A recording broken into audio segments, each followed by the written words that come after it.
Compte rendu de la 32e réunion du Conseil de ministres. Le président de la République, Félix Antoine Tshisekedi Tshilombo, a présidé ce vendredi 21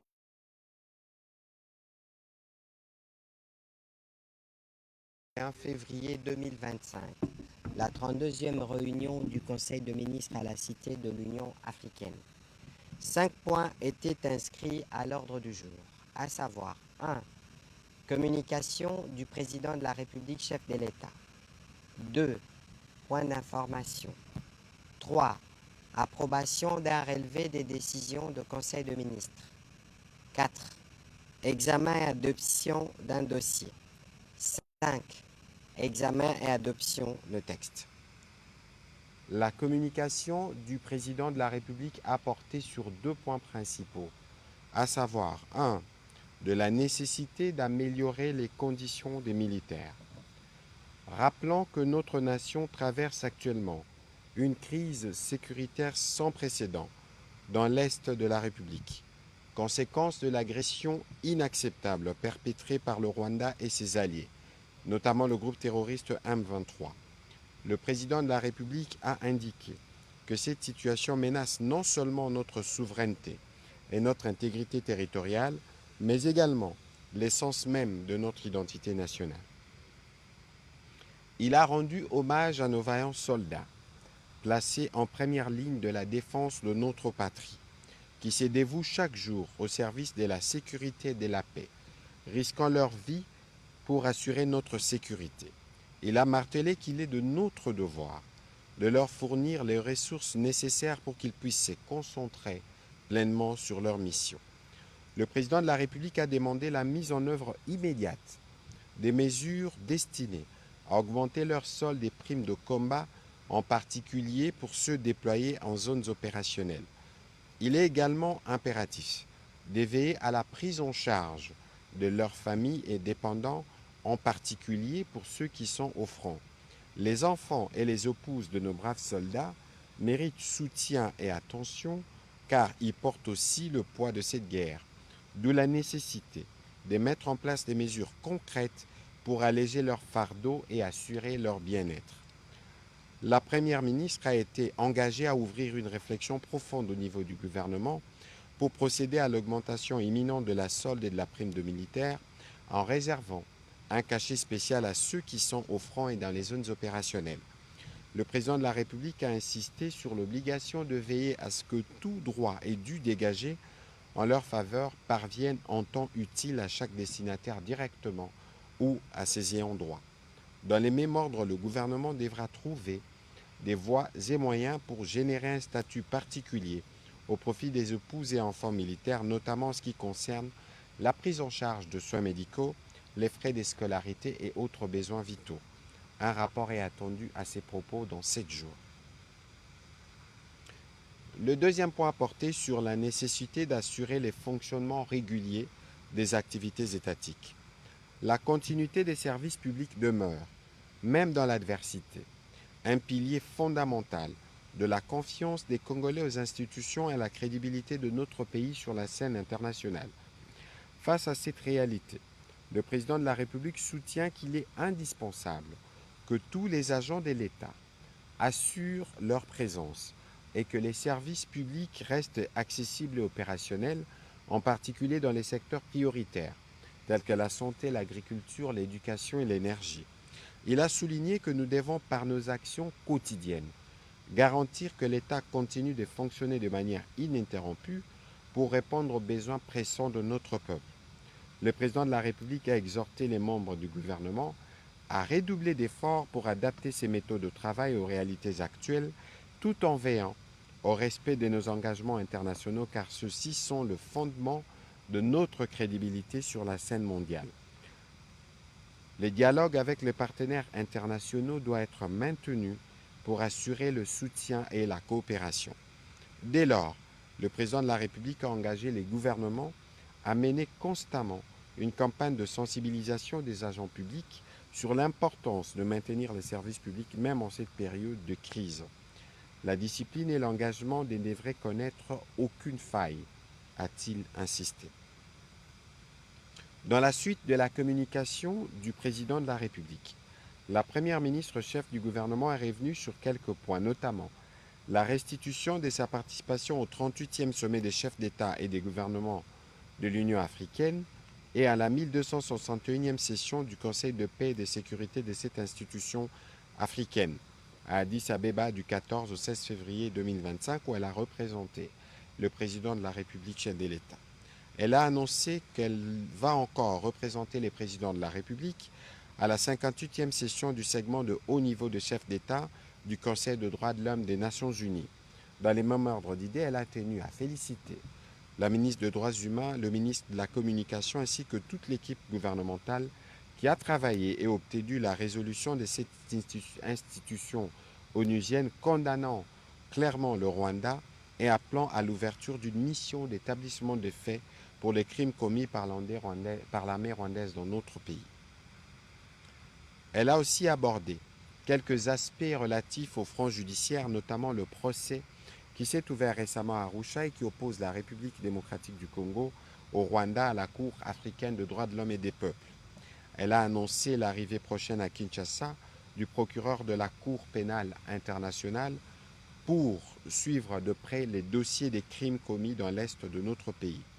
Au sujet du front militaire, elle a rappelé le travail quotidien du gouvernement aux côtés du président de la République qui met tout en œuvre pour que nos forces armées puissent mettre fin à l'agression rwandaise. Elle a appelé à un soutien indéfectible à l'armée et à son commandant suprême, ainsi qu'à la préservation de l'unité gouvernementale à travers une communication coordonnée.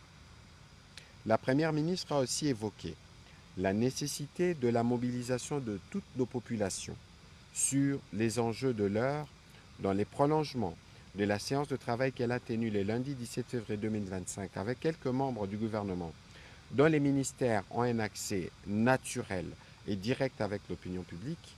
Elle a demandé à l'ensemble des membres du gouvernement d'intensifier au niveau de leurs bases politiques et de leurs espaces géographiques la communication sur les enjeux de la guerre qui nous est imposée depuis 3 décennies par le Rwanda. Elle a insisté pour que toutes ces actions de sensibilisation politique et des mobilisations populaires s'inscrivent dans la perspective du renforcement de l'unité nationale et du respect des valeurs républicaines prônées par le président de la République sans intention d'invective, des stigmatisations ou des discriminations sociales ou ethniques, car la question concerne tous les Congolais. Et pour terminer, la Première ministre a rassuré que la problématique monétaire dans les zones occupées des provinces du Nord et du Sud Kivu a été scrupuleusement examinée au cours de la réunion du Comité des conjonctures économiques tenue sous sa direction le 19 février 2025. La réunion a analysé les modalités des paiements des salaires de fonctionnaires et des primes à nos militaires au front non seulement dans ces deux provinces, mais également dans des contrées environnantes. Invités à la réunion, les responsables des régies financières, des entreprises et organismes publics, des entreprises et banques privées et en leur représentation dans les deux provinces ont été instruits de transmettre au gouvernement dans les plus brefs délais les informations sur la situation actuelle de leurs entités respectives. Des informations complémentaires recueillies auprès d'autres responsables ont permis d'alimenter la réflexion stratégique sur la problématique. Cet ensemble d'informations met l'accent sur les risques liés à la poursuite ou non des activités financières, sur la situation du personnel, sur les niveaux d'activité et de recettes. À cet fait, elle a demandé aux ministres concernés, notamment au vice-premier ministre, au ministre de l'Intérieur, celui de la Défense, au ministre du Budget, des Finances et de Pétentique, d'examiner la problématique de la gestion des réseaux de télécommunications et de réfléchir sur les modalités de paiement des salaires des fonctionnaires et des primes aux militaires au front du Nord et du Sud Kivu. Les responsables des structures concernées sont tenus d'informer régulièrement le gouvernement de l'évolution de la situation dans les deux provinces précitées. Au deuxième chapitre du Conseil des ministres de ce jour, relatif au point d'information, prenant la parole la vice-ministre de l'Intérieur, représentant le vice-premier ministre en mission, a présenté au Conseil le rapport sur l'état et l'administration du territoire. L'état d'esprit de la population a été marqué notamment par l'approbation d'une frange importante de la population des efforts déployés par le président de la République sur les fronts diplomatiques, des exactions et des exécutions sommaires sur le civil par les terroristes du RDF M23 dans les villes de Goma et de Bukavu, mais aussi dans les localités environnantes. Le vice-premier ministre, ministre de l'Intérieur, a aussi fait mention de la détérioration de la situation des droits de l'homme dans les provinces du Nord et du Sud Kivu du fait des agissements de l'armée rwandaise et de ses supplétifs. Il a noté que des sanctions ciblées des États-Unis contre le général James Kabarebe et le porte-parole du M23 ont été prises à cause du rôle central qui jouent dans la guerre d'agression en République démocratique du Congo, ayant coûté la vie à plus de 3000 personnes à Goma. En ce qui concerne le banditisme et la criminalité, il a rassuré le Conseil de la poursuite de l'opération Ndobo à Kinshasa et dans d'autres villes. S'agissant de la problématique des embouteillages dans la ville-province de Kinshasa, la réunion d'évaluation entre ministères et services concernés a décidé dans un premier temps de la suspension de la mesure de circulation alternée à partir du lundi 24 février 2025. La Commission nationale de prévention routière et les commissariats provinciaux de la police de Kinshasa ont été chargés de proposer des mesures adéquates après les travaux d'inspection routière prévus le dimanche 23 février afin de préserver la fluidité du trafic routier dans quelques axes de la ville-province de Kinshasa. Toujours sur ces chapitres sécuritaires, le vice-premier ministre, ministre de la Défense, représenté par le vice-premier ministre, ministre de l'Économie nationale, a informé les membres du Conseil des détails de la situation opérationnelle et sécuritaire dans les deux provinces précitées, mais aussi en Ituri et dans les opérations qui continuent dans la périphérie de la ville-province de Kinshasa. Évolution de la situation récente sur le marché d'échange ainsi que de biens et services. La gouverneure de la Banque centrale du Congo, intervenant en tant qu'invité, a peint le tableau d'une stabilité économique intérieure observée sur les principaux marchés au cours de la semaine précédente, laquelle s'est maintenue cette semaine grâce à une coordination des politiques conjoncturelles. En effet, l'activité productive devrait, d'après les dernières estimations, progresser de 5,4% en 2025 contre 6,0% en 2024. Bien qu'en ralentissement, cette croissance reste supérieure à la moyenne de l'Afrique subsaharienne. Au cours de la deuxième semaine du mois de février, les rythmes de formation de prix s'est légèrement accéléré, soit 0,18% contre 0,16% la semaine précédente, portant les niveaux cumulés à 1,35% contre 1,97% à la période correspondante de 2024. En glissement annuel, l'inflation est ressortie à 10,64% contre 22,57% à la même période en 2024. Le cours de change du franc congolais par rapport au dollar américain s'est établi à 2848,76 francs congolais sur les marchés officiels et à 2878,13 francs congolais au parallèle. En cumul annuel, la monnaie nationale s'est dépréciée de 0,12% à l'indicatif et à 0,39% au parallèle.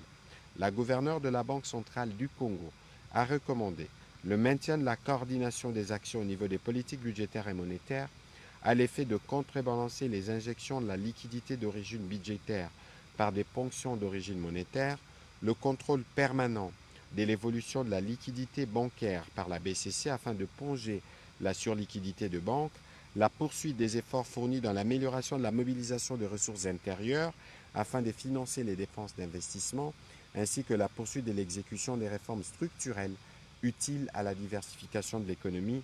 Les conseils a pris acte de ce rapport. Situation épidémiologique en République démocratique du Congo.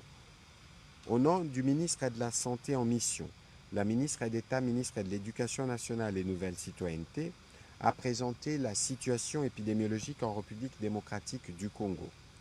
Avant de présenter la situation globale, un accent particulier a été mis sur la situation sécuritaire qui prévaut dans la province du Nord Kivu, principalement à Goma. À ce sujet, il a été signalé qu'au 17 février 2025, 313 nouvelles admissions des blessés ont été signalées à Goma, avec un cumul de 4 375 blessés depuis les débuts de cette année et 96 nouveaux décès avec un cumul de 1569 parmi les blessés. En ce qui concerne le Mpox, 143 malades confirmés étaient isolés dans les différents centres de traitement de 3 zones de santé dans la province du Nord Kivu, dont seuls 15 étaient retrouvés en isolement. Il va sans dire que 128 malades se sont évadés des sites d'isolement. Dans la poursuite des actions sur Goma, 1000 poches de sang seront acheminées avec l'appui de l'OMS ce dimanche 23 février, pendant que se poursuit l'enterrement des corps calcinés à la prison des Munzenze ainsi que les ramassages de corps avec l'aide de la CICR. Revenant sur la situation épidémiologique en République démocratique du Congo, la ministre Adélé Pesté, au nom du ministre de la Santé, a fait savoir que comparé à la 5e semaine, la tendance à la 6e semaine épidémiologique est marquée par une légère diminution de cas suspects. Elle a indiqué que les opérations liées à la vaccination se poursuivent normalement. Le Conseil a pris acte de cette note d'information. Projet de mise en œuvre des outils de suivi des actions gouvernementales. Le vice-premier ministre, ministre du Plan, de la coordination de l'aide au développement a présenté aux membres du Conseil la note d'information relative au projet de la mise en œuvre des outils de suivi des actions gouvernementales CISAG. Son objectif principal est de s'assurer que les résultats des politiques et des programmes projets prioritaires de développement issus des engagements du chef de l'État et déclinés dans les programmes d'action du gouvernement seront atteints de façon efficace dans le temps et avec les moyens impartis. Spécifiquement, ces projets visent entre autres à apporter un appui technique à la mise en œuvre de projets et programmes prioritaires de ministères sectoriels, d'appuyer les ministères sectoriels dans la mise en place de mécanismes permettant aux structures et services en charge de la mise en œuvre de projets objectifs prioritaires d'examiner régulièrement l'efficacité de leurs actions en rapport avec les objets et les résultats attendus dans le cadre de la feuille de route gouvernementale. Élaborer la stratégie et le plan intégré des communications des livrables et résultats relatifs aux assignations de programmes, projets et prioritaires, entre autres. Le Conseil a pris acte de cette note d'information. Nécessité de réforme de la police universitaire au sein des établissements de l'enseignement supérieur et universitaire. La ministre de l'Enseignement supérieur et universitaire a pour sa part informé le Conseil de la nécessité d'amorcer la réforme de la police universitaire en considérant les enjeux sécuritaires actuels au sein des établissements d'enseignement supérieur et universitaire en République démocratique du Congo. En effet, la très forte croissance au cours de ces dernières années, tant du nombre d'établissements publics et privés d'enseignement supérieur universitaire que du nombre d'étudiants, du personnel enseignant et administratif, crée de nouveaux besoins d'ordre sécuritaire et rend impératif et urgent la mise en place d'un dispositif sécuritaire préventif et dissuasif pour une efficacité avérée au sein des 10 établissements. De plus, les travaux des experts et la direction de la police universitaire ont entre autres mis en exergue les actions qu'il faut mener pour réussir cette réforme. La ministre de l'Enseignement supérieur universitaire a présenté les mécanismes de mise en œuvre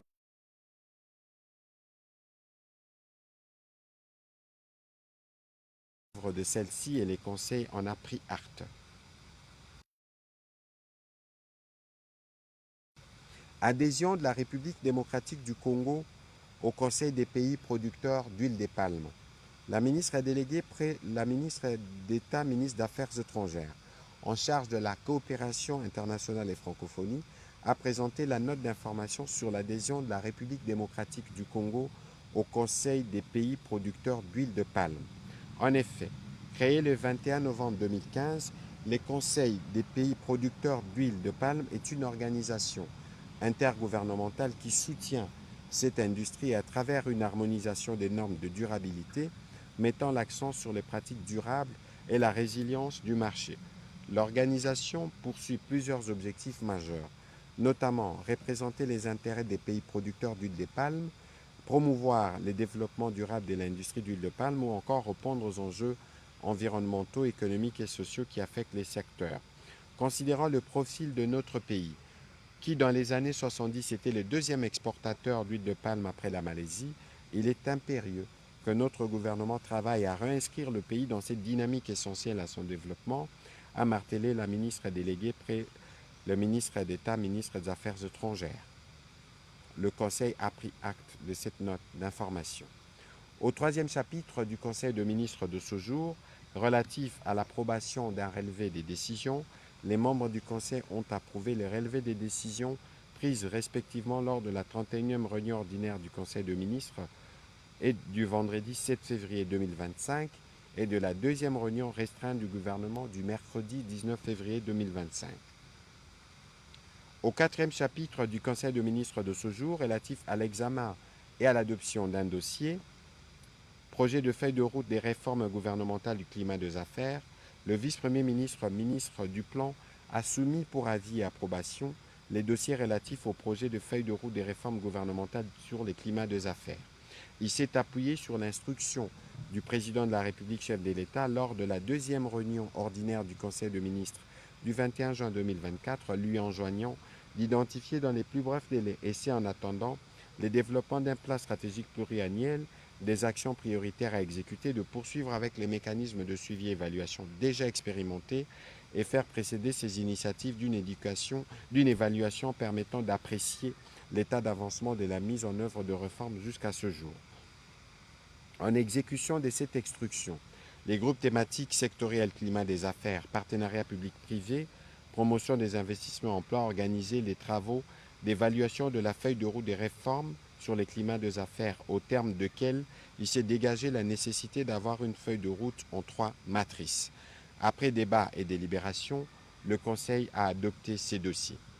Au dernier chapitre du Conseil de ministres de ce jour, relatif à l'examen et à l'adoption d'un texte, projet de décret, le ministre de Mines a présenté au Conseil le projet de décret portant modification et complément du décret numéro 19/16 du 5 novembre 2019 portant création, organisation et fonctionnement de l'autorité des régulations et des contrôles de marché de substances minérales stratégiques soumis par le ministre de Mines.